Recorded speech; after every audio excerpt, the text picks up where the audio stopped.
dan KUPT yang hadir pada kesempatan ini.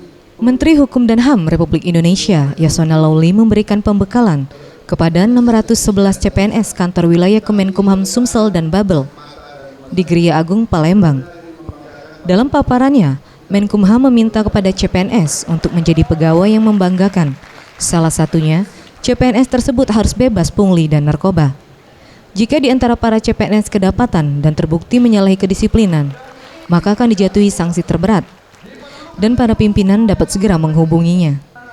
Selain itu juga, ia meminta kepada CPNS untuk berdedikasi dan berkomitmen dalam bekerja agar pelayanan kepada masyarakat dapat berjalan dengan baik. Saya meminta kepada anak-anak ini, karena mereka diterima berdasarkan sistem yang betul-betul baik, ya, maka mereka pastilah orang-orang yang terpilih baik, cerdas. Tinggal kita mengisi mereka, mengisi integritasnya, mengisi komitmen kerjanya, mengajak mereka untuk terus memperbaiki diri terus.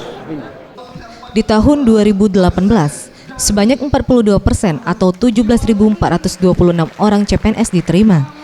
Dari total 42.300 orang CPNS yang diterima di kementerian dan lembaga di Indonesia. Tim Liputan, Sriwijaya TV.